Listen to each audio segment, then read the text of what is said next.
Teresa and Jannine here, ready to talk about something that women over 40, sometimes even over 35, start to experience. The fun stuff of perimenopause into menopause. So, Do we have Teresa.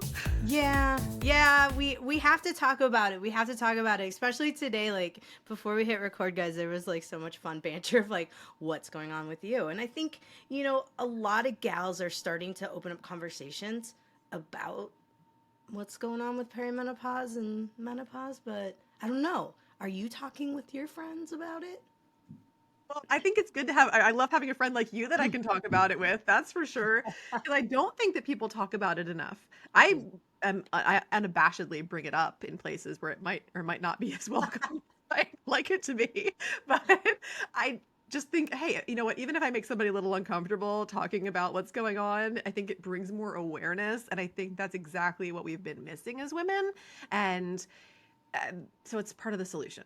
Make people a little uncomfortable and also introduce them to like things they haven't thought about. I mean, when I look back even a year in my journey and I think about all the things I've done in the last year to improve the way my systems are functioning, to clean things up, to make things easier, and to try things so that I can combat these different symptoms and feel more like my somewhat younger self. I didn't know all this a year ago, and you don't know what you don't know until you know it. So these are the conversations that are really important so that people can go like, gosh, never thought about trying that, or never thought that my liver and my kidneys or my colon could be affecting my perimenopause systems because that's just my uterus. Or there's so much more to the picture, right? Oh my gosh, so much, so much. And yeah, that compartmentalization thing is real. Like we've been taught that through the conventional medical system that like, this is one part experiencing that, that's one part experiencing that. And thank goodness for there's a lot of conversations out there now about how perimenopause and menopause shifts and I call it changing of the fuel in the body is really affecting every part of your body. And it's like some days it's comical, some days it's frustrating. And because I'm experiencing it too, I feel like I guess if I was younger, I feel like I wouldn't be able to relate to my ladies. And now I'm like, oh my God, I'm experiencing all these things. And even like you said, a year ago, I was looking back at some of the things that I was experiencing and was like, oh, I had no idea that that was probably part of hormone shifts too. And just kind Right. of the effect of the whole shift on my body. So Yeah. wild. And do you relate with like the ADHD type symptoms yourself? Yeah, oh yeah. Oh yeah. Okay, I thought so, but I didn't want to make any assumptions. I obviously do, and I knew there could be some overlap, but I think that that is one of those things that is getting majorly overlooked when people are getting diagnosed. I mean, looking at my own story, of course, I know without a doubt that ADHD was part of my life since childhood. We weren't really diagnosing it back then or doing much about it. I just have always kind of tried to embrace the upsides of it. But I would say that in my early 40s, it got a lot more challenging. And that is when I got my official diagnosis. There was enough going on at that point where I was like, huh, maybe I do want to see if medication would help, or maybe I do want to know, is this what's really going on? And also, I did several of my kids had been diagnosed, so it just made sense. Like, go get the diagnosis. We're all in this together. Let's see. And it strikes me so oddly now when I'm thinking about this because that was like 42, 43. Now I'm 46, close to 47. And never along that journey did anybody say anything about hormones. Yeah.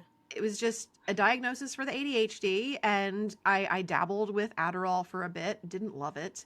It was great for a little while, and then meh, so I was like, I'll find other things. But still, the symptoms and the kind of stagnation and the brain fog and the having a hard time with like productivity and following through on things got worse than I feel like it ever had been. It felt like a much more like uphill battle.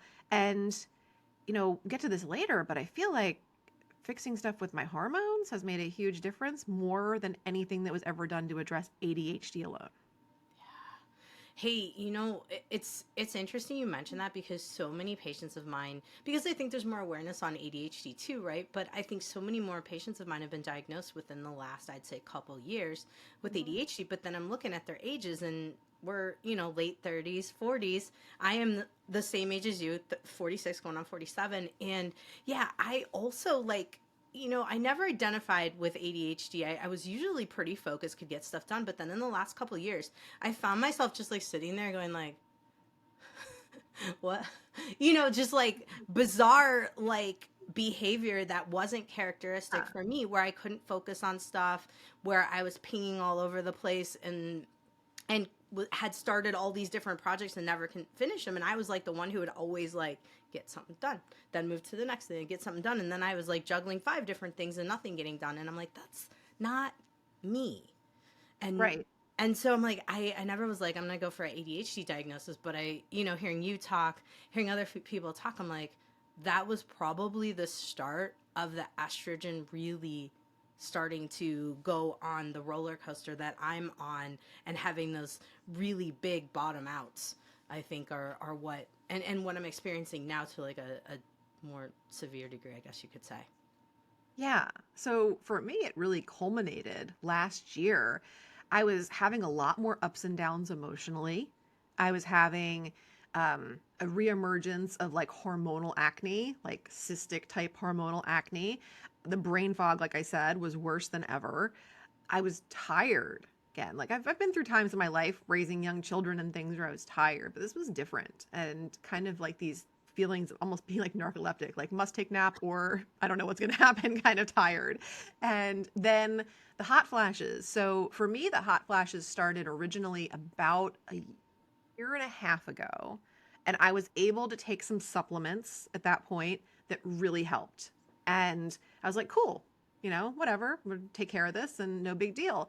And then it was so good that I went off of the supplements like last summer and didn't really have any problems until last December again with the hot flashes. But this time when they came back, the same supplement didn't help.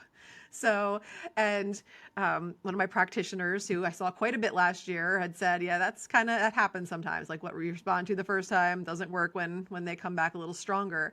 But this time it was awful. Like I was having like 12 plus hot flashes a night where my sleep was majorly interrupted and I wasn't getting a lot of sleep. So I don't do well tired. Like I'm usually very good at protecting my time to rest. I go to bed when I'm supposed to get like a good 7 hours of sleep, which for me is optimal. But I wasn't getting it. I was getting maybe like 4 or 5 between like all the waking up and everything else. So yeah, hot flashes and then like the libido kind of starting to tank. And that's not me either. So I was like, we got to do something about all of this. Plus, like just bloating and things like that I just hadn't dealt with before. And I think a lot of women don't understand how all of these things go together. Do you see this a lot when you're helping people with hormones?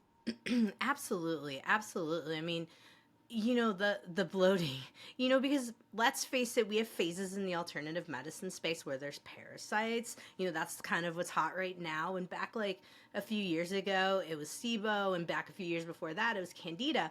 And so a lot of people are still stuck trying to do multiple gut protocols and thinking like, why can't I get any better? Like, what the heck's going on? And I myself, I would say that this was probably one of the areas that I was kind of trying to tease out for clients and myself, because I've had some really like crazy gut stuff happen over the last couple years. And I was doing all my protocols, right? Like, got the probiotics and the colostrum and the tributrins and the this and that, and nothing was touching it. And so I was like, oh my God. And then I think a lot of people too will take the bloating as weight gain and not, then try to cut calories, do that kind of stuff, and not really realize that, it may be worth it to look deeper. And for a lot of women, the other thing too is fibroids showing up, Hmm. and the fibroids causing that bloat, that like you've spent a bunch of money on all kinds of different gut protocols, nothing's working, and then we do a transvaginal ultrasound and there's this like softball size fibroid hanging out in there, and you're like, oh. And so part of it, I mean, I'll be fully honest, like I'm learning as I go here, as a lot of things I'm like, oh shoot, that was the hormones. But at the same time, Yeah, me too.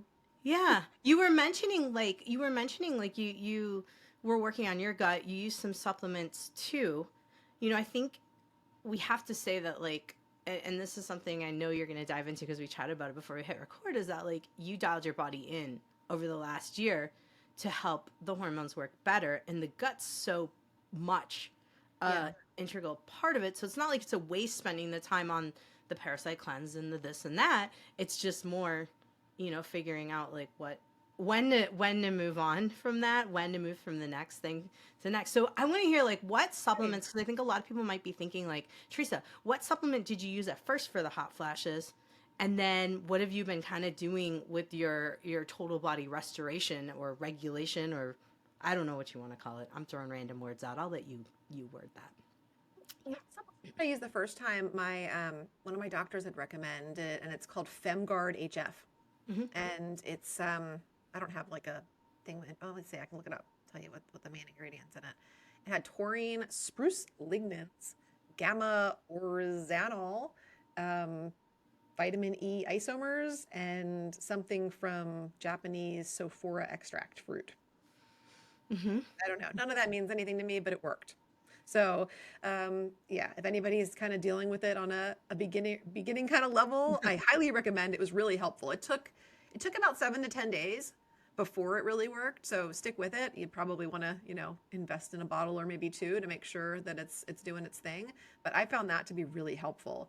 And then, I do think there's like an energetic component in like balancing out the body, and that's what I really wanted to be responsible about doing as I kind of, went through these different protocols. So I worked with a bioenergetic practitioner, and, um, we did hair testing to, um, kind of see what was going on in my different systems, which is kind of like a quantum lie detector. So where you can kind of see what's going on. And we noticed a lot of different things where like my different organs could use a cleanup. So that was that was kind of the first line of attack, was looking at things with my liver and my kidneys. Had me doing like gallbladder liver flushes every like 5 or 6 weeks pretty much. Wow. And I don't know, that seemed to make a bit of a difference. Now, I'm also not just bloating, I definitely have weight gain. Like over the last few years, I've probably put on like 40 pounds. So, pretty significant weight gain for me. Being that even like before and after the weight gain, I still like, I work out, I lift weights, I walk, I get a lot of steps in, I'm very active, I have 4 kids. So, not a whole lot changed, and I eat very well and very healthy, I think, too. And I throughout the last 4 years, as I've gained weight, I tried different things, more high protein kind of keto style. I tried eliminating different things. In fact, when I started doing these protocols last summer and we did the hair testing, there were allergies showing up to things like chicken, pork, turkey, dairy. Trying to think what else we eliminated. We eliminated a lot for several months. So for several months, I wasn't eating a lot of those different things that I would typically eat as protein sources. It was a lot of steak, beef around here, and eggs. Wow. So, but then when we redid the test a few months later, and with the different like remedies and things that we did to clean up different systems, I was no longer showing like allergic reactions to those things. So I'm back to being able to eat those things again. The dairy is still kind of like hit or miss, as far as like I've replaced a lot of the things that are dairy with other things, because it does seem like my body does not love like the dairy and the cheese.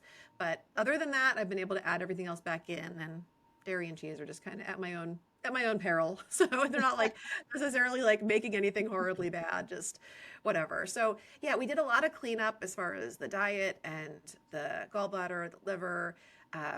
I did things like the Zen cleanse for my colon to, get rid of the mucoid plaque and things Oh, like that. You tell can us more probably about that.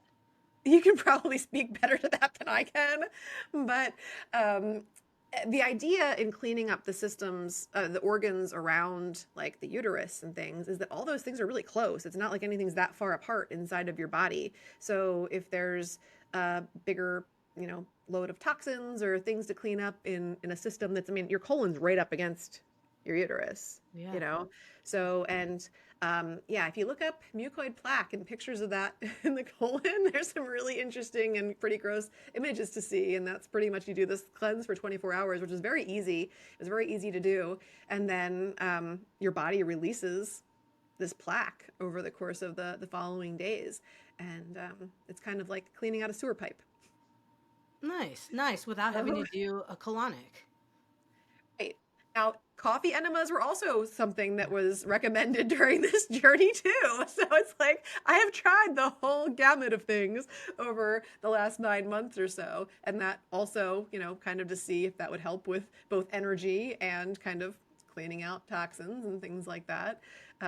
Anything to add from you on any of these things that were recommended for me, or how or why they might work?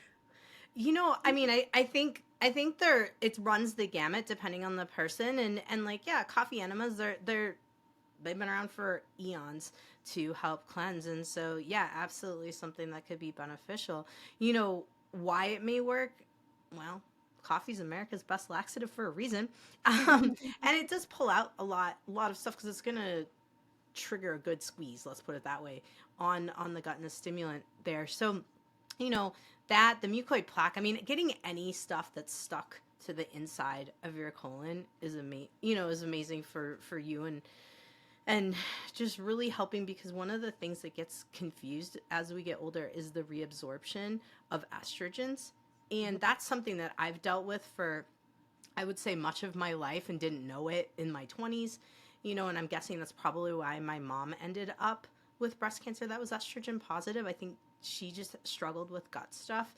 She was Yeah. more on the constipated side. I'm more on the opposite side of that department, but it still Right. plays in for something called beta glucuronidase. Now, did you do any testing like GI map or GI effects with Genova, or did you guys do any of that, or was it more just hair? So we did the hair testing, and we also did a bunch of blood work Okay. and Okay. labs. Just Okay. instead of my doctor's like, a okay, everything's fine. We had a different viewpoint on it where I was like, oh, this could be way better. So, we did find things through both of those tests that showed like congested liver, gallbladder, and colon, that showed viral loads like Epstein-Barr type stuff, that Mhm. showed some parasitic frequencies, and that also showed that like my adrenal glands were pretty stressed out, and those inflammatory food responses, but I guess it wasn't like allergies, it was more inflammatory. But it's kind of like no wonder I felt like crap, because my body was like in defense mode. Yeah. So that's a lot of what we found. And we started with things like berberine and artemisia to clear bacteria and parasites. We added in things like psyllium husk as like kind of like a gut sweeper. Um, we added in milk thistle to detox the liver. We did a bunch of like different types of like binders so that we could trap those released toxins.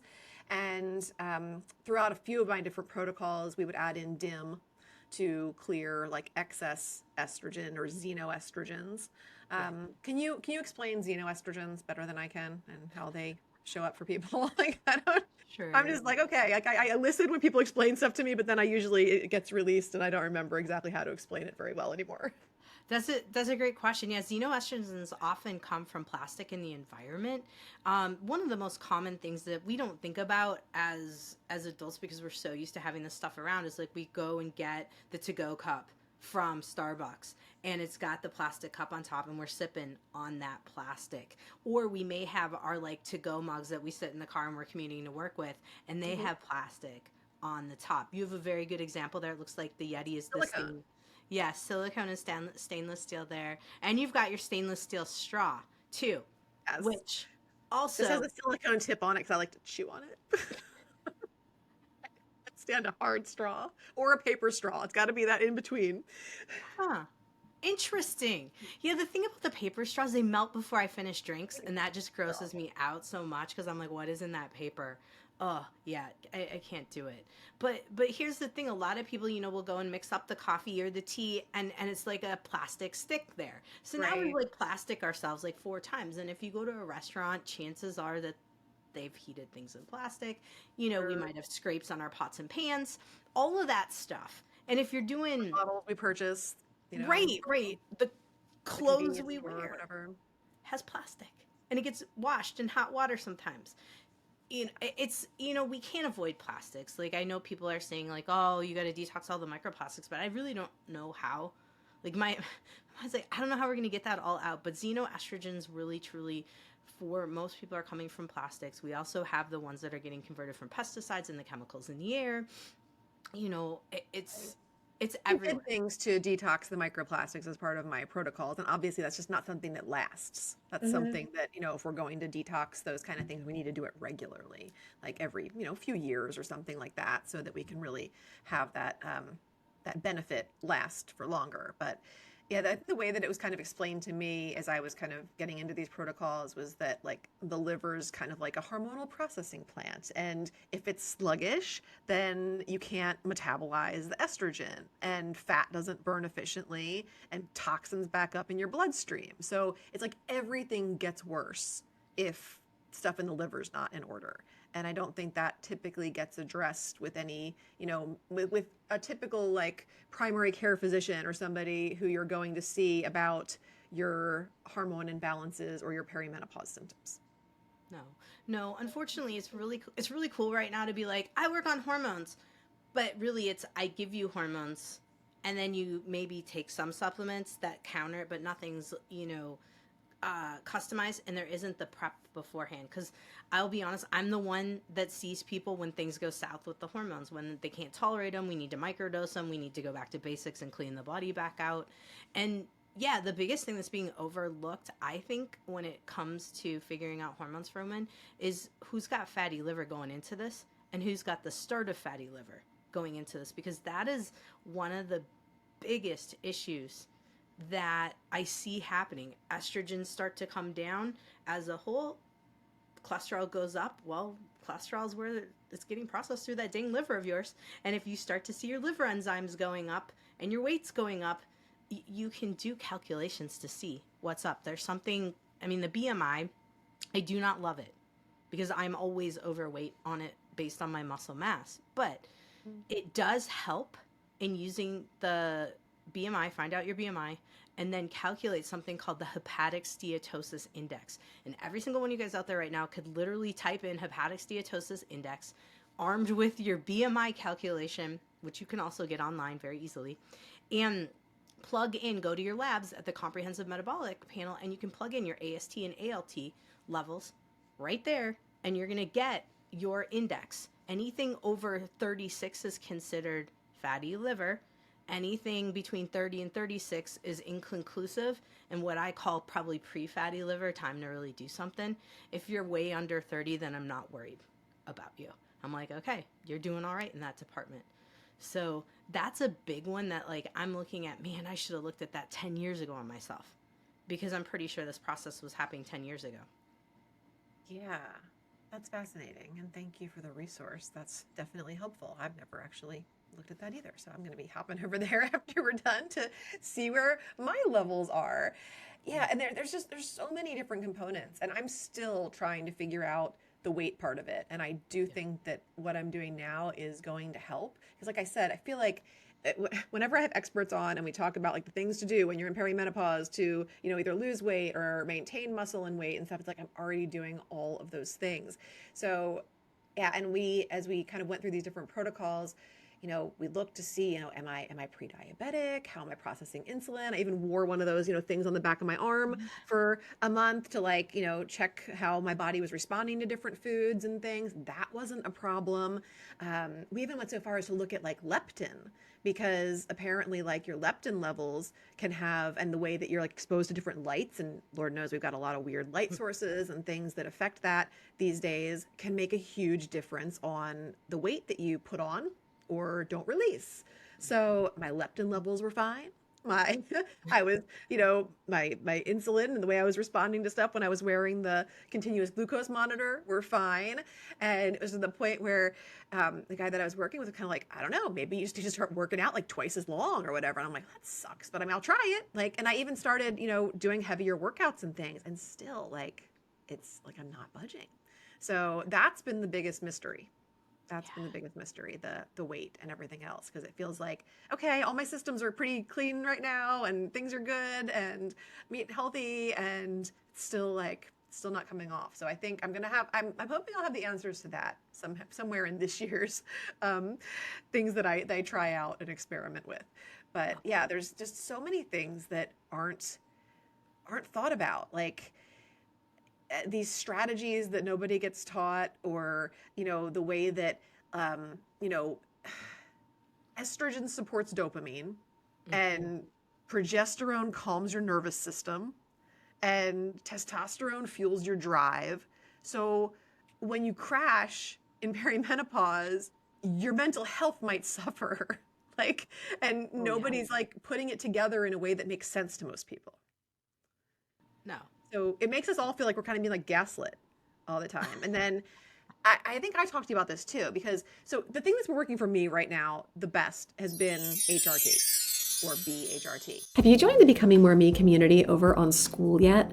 It is one of the fastest growing distraction free platforms for learning and connection. And it's where the magic's happening for the Becoming More Me community as well. Inside, you will find a high vibe circle of heart centered, ambitious entrepreneurs and professionals doing deep work to become who they truly feel called to be in life, in business, in love, health, and wealth, and doing it in ways that feel aligned, authentic, and full of pleasure. The community is packed with tons of valuable resources too that you can start using right away, as well as guidance to find the ones that are going to help you so that you don't need to waste time. We're talking tools, training, and practices to support your growth, all for free. Plus, you can find info on working with me more deeply, whether it's through one-on-one coaching, small group experiences, or the Becoming More Me with EFT program, as well as information on upcoming workshops and other events. To join, head over to school.com/discovery. That's SKOOL.com/discovery. Type in my name, Teresa Lear Levine, and you will find the Becoming More Me community right there. Click on it to join. I can't wait to welcome you to the community. But I had so much confusion when I went. I went first to my primary care physician because I had talked to Jason Prasad, who I was working with on all the other protocols, and he gave me some final protocols to try. And he's like, oh, we can try doing like the bovine placenta and the different organs and things, and we can try more dim, and we can try this, and we can do that colon cleanse. And I did all of those things. I still wasn't getting anywhere. And he's like, or you can kind of press the easy button and go get some HRT. And I was like, but there's part of me that felt like I needed to try all of the other things to see if I could fix it in a different way first, which is like, if I had known how good this was going to be at first, I probably would have skipped a lot of the other stuff. But I also feel like what we said before, I set myself up right by doing those things. So I went to my primary care physician first, and it was just a televisit, and she was perfectly willing to prescribe the estrogen patch and the progesterone to take at night and give that a go. But I was confused because I was like, is this bioidentical or is this not? Mhm. And so I went, and she also told me that no matter what, she would not prescribe testosterone. So it's kind of like, interesting, but also whatever. I mean, that's the way you do things. That's the way you do things. So Mhm. I wanted to get somebody else on my team that would at least test and give me options for that if I needed it down the road, and also would prescribe something bioidentical because my doctor's telling me this isn't bioidentical what she's prescribed, and also telling me it's not necessary. It's whatever, and But if you want to do that, you can go to a compounding pharmacy and you can get it. It's like, okay. And also I've heard the other side of it, so I'm confused now more than I already am. I go to see another doctor about it who who prescribes bioidentical hormone replacement therapy. And what do you know? She prescribes the exact same thing that my primary care physician prescribed and told me wasn't bioidentical. And then I reached out to you, I remember, and I was like, what the fuck? Basically, what is this? And it's just a marketing term. It's Yeah. just a marketing term, but they make it was so frustrating. I'm like, extra copay, extra visits, extra research, all this stuff. Could nobody just say it's just a marketing term?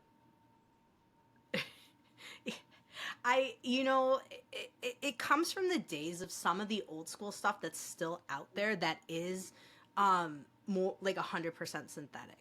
And so but most people nowadays are gonna prescribe bioidentical patches. That's what they are. Bioidentical, for everyone out there. Bioidentical does not mean natural. It is all synthetic. And that's where people are saying that too. And I'll get a lot of patients coming in and saying like, I want the natural hormones, and I'm like, so you want herbs? And they're like, no, I want a patch and I want this. And I'm like, that's not natural. It's all synthetic. But it works like you're saying, it works like the Dickens. You know, I don't have, like I tell people, I don't have anything natural that is as strong as these things. And they work amazing if the body is primed beforehand. If they don't, and I'm the person, like I said, I'm the person people come to when stuff's hitting the fan and they're like, oh my God, I don't know how to do this. And so we do kind of crazy microdosing things to figure it out, and sometimes blend the herbs, but with the bioidenticals. But yeah, bioidentical really is, I mean, for lack of a better term, like yes, they look more like your hormones are in the body, but really it's micro. I mean, it's marketing now because we're mostly using, even in the conventional space, the bioidenticals, and it's usually, and just to get this out there, because for folks who are like, oh, maybe I want to just try what my doc has because it goes through my insurance. Most of the time, they are programmed to prescribe you 200 milligrams of progesterone and a 0.05 patch. That's what you're going to get. And that's like the standard, because the research shows that the 200 milligrams of progesterone orally is the best protection for the uterine lining. And the 0.05 patch is kind of like the middle of the road. And this is your blanket hormone stuff. And that is hands down what people will get when they go to a doc who's taken a couple classes. Interesting. I was prescribed like less than half of that originally. And we've been like working on tweaking things. Now, of course, my primary care physician didn't want to work on tweaking anything until June. The other doctor is already like working on, like a month into hormone replacement, is already like, hey, let's raise this up a little bit. Let's leave this where it is. Let's add in some estrogen cream. Let's like see. And she's a little bit more, I'm like, why should I suffer for like an extra few months if we can make this better? No, exactly. And what you're describing is exactly what happens. So the second person you went to was more well versed to know to start low, go slow, adjust, you know, as you're going in, and then adding possibly a vaginal cream because dryness, because people have pelvic floor dysfunction. We may need more than just estriol, because estriol is kind of like great for the tissues. You could, I'm like, soon we will have lotion for the whole body with estriol, because we've now discovered that it's great for all of our skin. But estriol's not strong enough vaginally for someone who is having prolapse and the exercises aren't doing all the thing, and the radio frequency. So radio frequency treatments for pelvic floor, by the way, game changers for people. It's spendy. It's about $3,000 to $4,000 for a package, and I think it's like maybe 4 to 6 sessions. I don't Sit know on the thing exact on that. No. Emcella, no. Emcella, Emcella of sitting on the thing for your pelvic and bladder it's not strong enough. It's not strong enough. This is actually a wand, like an internal that wand goes in. Yeah, and they have this teardrop that goes in internally too, and it contracts, helps you contract it's like a TENS unit for your pelvic floor. And my girlfriend that does this in Tacoma, like, it's amazing. Like, we were giggling the whole time because I was like, oh my God, it feels like you're doing a massage of my vagina, but like not in a sexual way. I'm like, this actually feels like it's loosening like all this tension that I've had for years. And like, no joke, her one session got rid of a back pain that I had forever, since that disc herniation a couple of years ago. And that pain has not come back to this day. It's come back differently, but not that same deep right-sided, like no one can get to it with the massage kind of pain. And that radio frequency, that little wand just went, and it just went. So what kind of places offer this? Mostly med spas. Okay. And the device is a Morpheus, is what it's called. And it's also used for like skincare too. So they have a Morpheus 8 that has microneedling, but you can microneedle your vaginal tissue, which may sound terrifying to people, but don't worry, there's a numbing agent.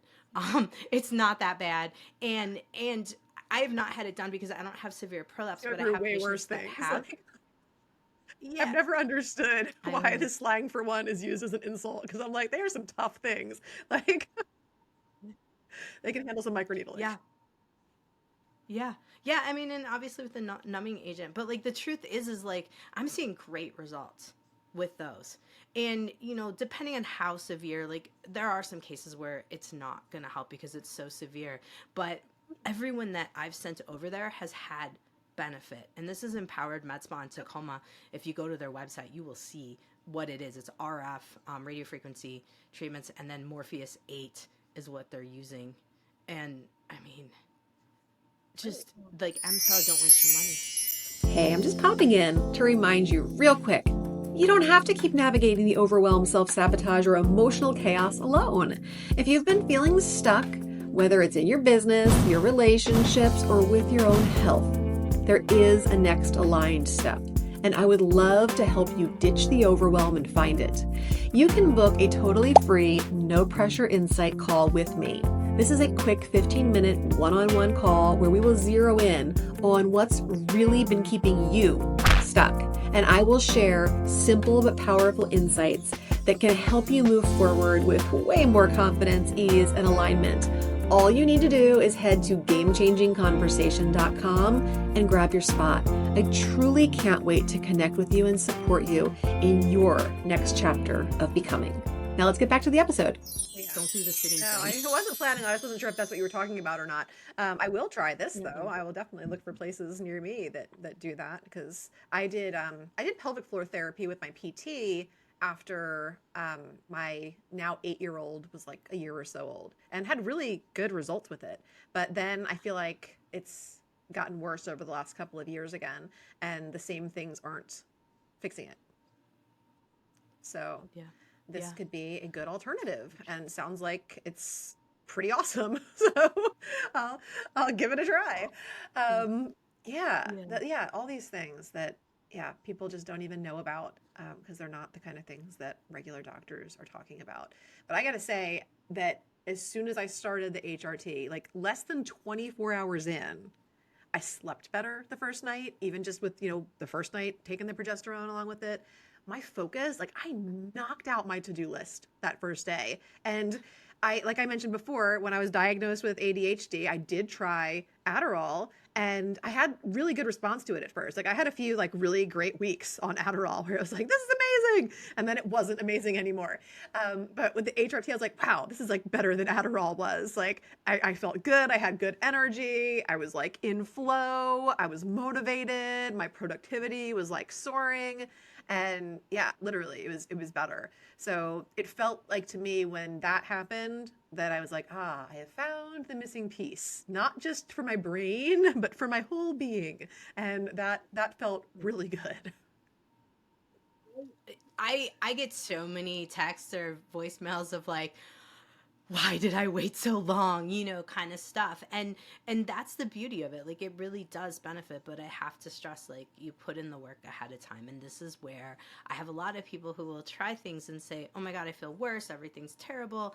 And this is where it's like, right, we got to go back to basics. And I don't let people suffer. I will put microdoses of hormones on while we're working on the back end Right. of things, but I'm not going to throw in like the 200 milligrams of progesterone with the like 0.05 patch. Like it's not gonna help a lot of people that haven't done the pre-work. And that's where I'm at personally, is trying to do my pre-work before really loading myself Yeah. up. I mean, I use progesterone, have for like 10 years, and it's helpful for sleep for sure. Right. But estrogen I can't do consistently like we were saying yet, because my not because I get periods, by the way. A lot of women have been told, and I don't know if you were told this when you were still getting your period, that you couldn't do estrogen. Were you told that? No. No. Okay.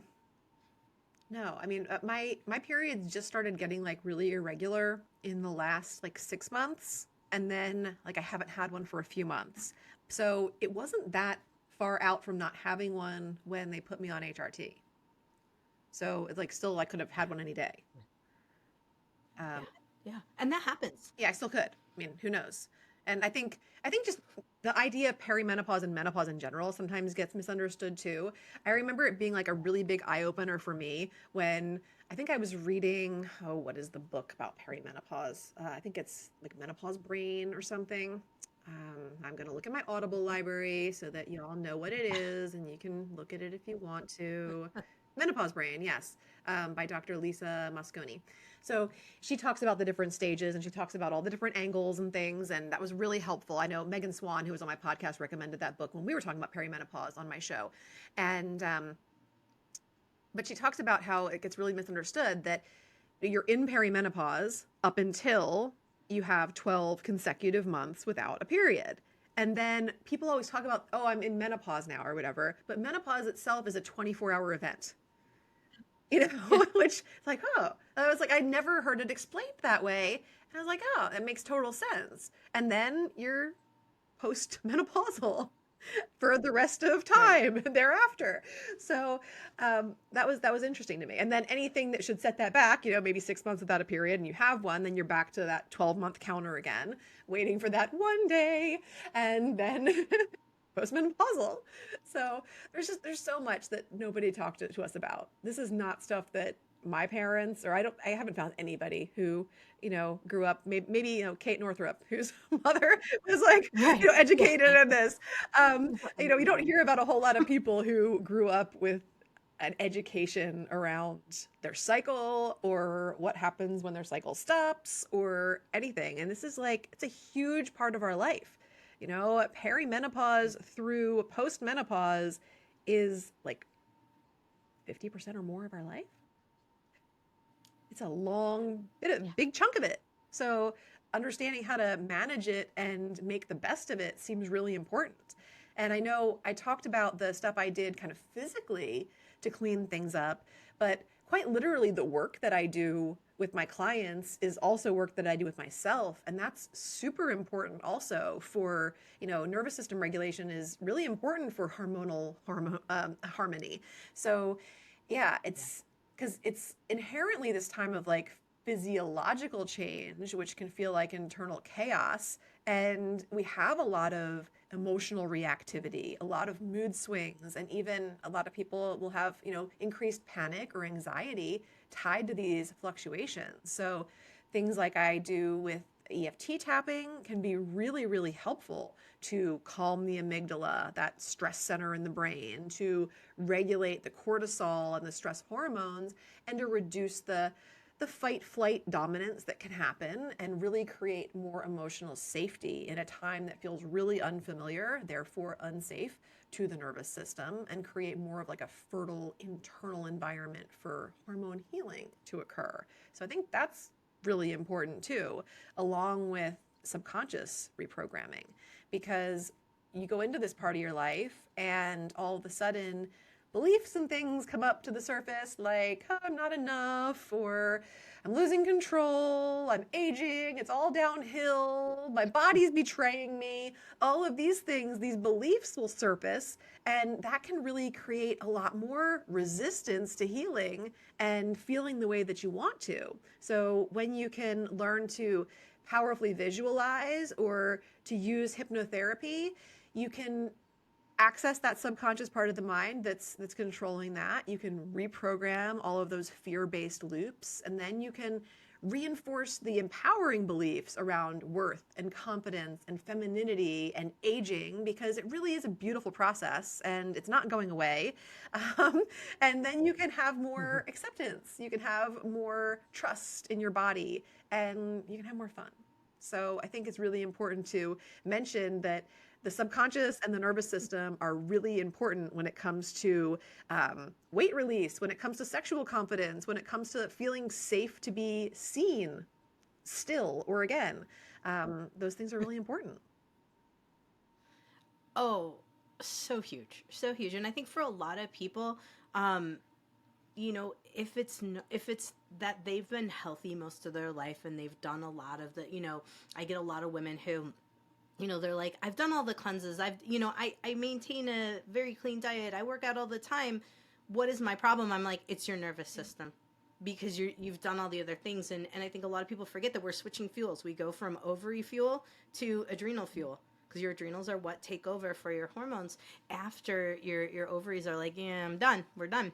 And if your adrenals aren't balanced, that's the Yeah. biggest problem. And I think for me, yes, my gut, but I think my other biggest, just so that folks can kind of hear my side of it, I think for me that's where things went off the rails, is my adrenals started to have such a hard time keeping up with the businesses, but also keeping up with like my monkey brain of the thoughts, and yes, the not enough, and the I'm not smart enough, where blah blah blah.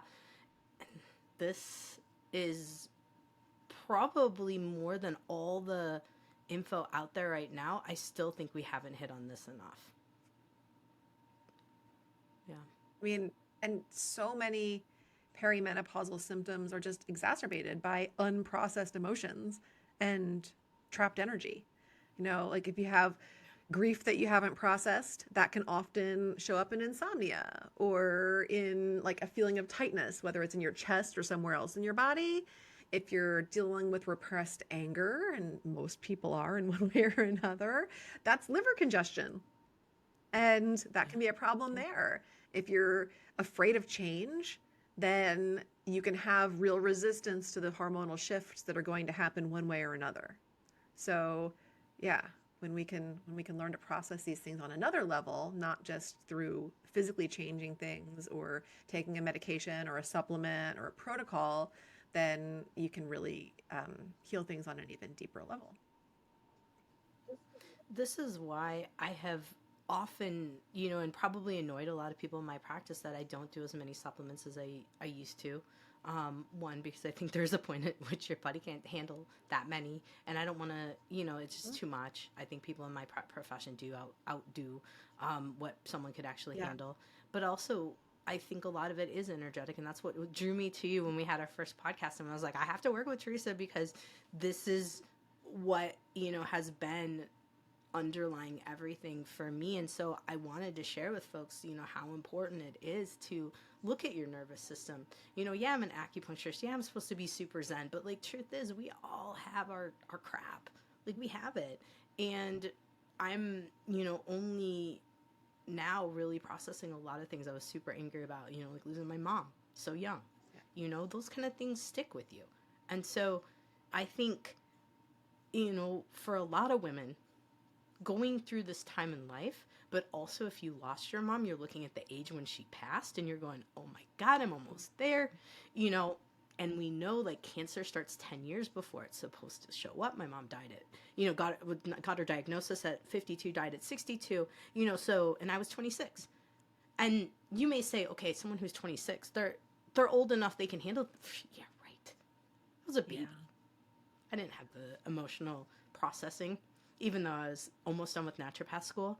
But the truth is, for so many women, they've lost their moms, or they've been estranged, or mom didn't talk about things. I mean, there's a lot of family dynamics that I think are a lot of the underlying of why we struggle when we go through this time in life.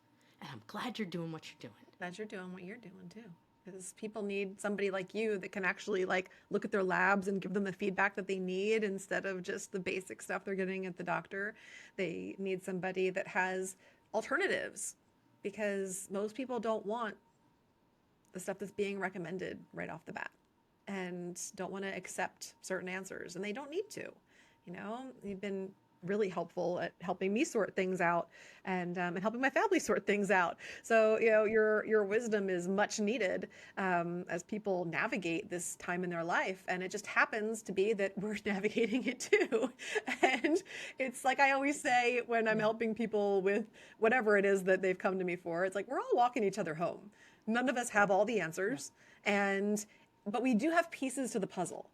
And we also have the ability to, hold space and energetically support and guide each other in ways that, we can't do on our own.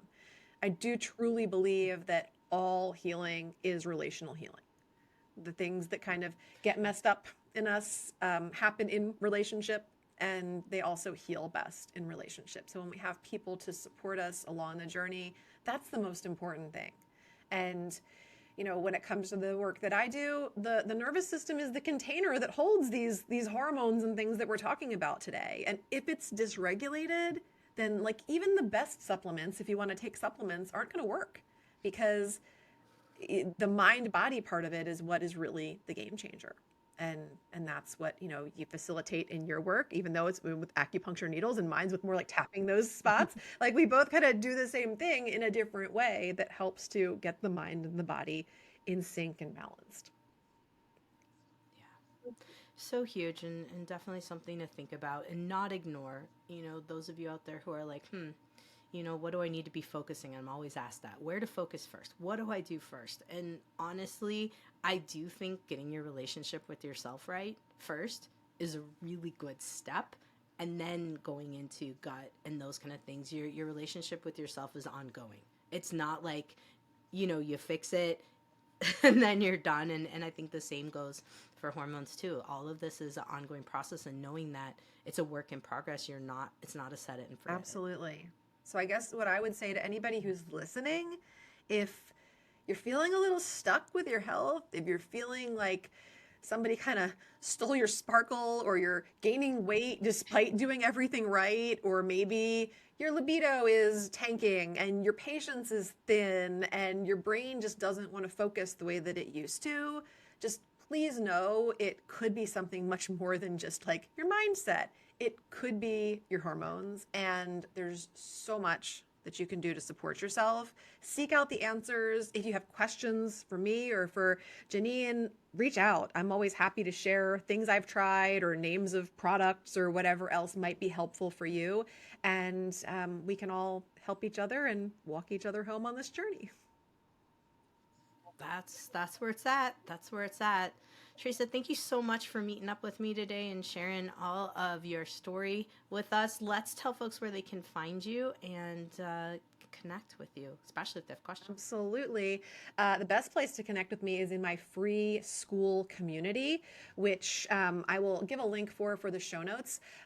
If you're on School, SKOOL, you can go to the discovery page there. So school.com/discovery. Type in my name, Teresa Lear-Levine. You'll see the Becoming More Me community come up, and you can request to join. I have all of my best resources in there, and it's the place where you can kind of get free coaching from me, interact with other amazing people kind of on this same journey, and that's the best place. Otherwise, you can find me on Instagram at Teresa Lear-Levine. How about you, Jannine? Where's the best place for people to find you?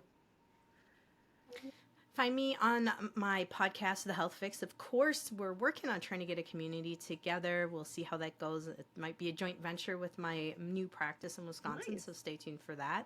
And then drjkrauseND.com is my website. And then, of course, on Instagram, you'll see me here and there at Dr. Dr. Jannine, Jannine, Krause, Krause. And yeah, those are the best spots to find me. And if you're in Wisconsin or Washington, you can see me in person. Oh, I hope to be someday.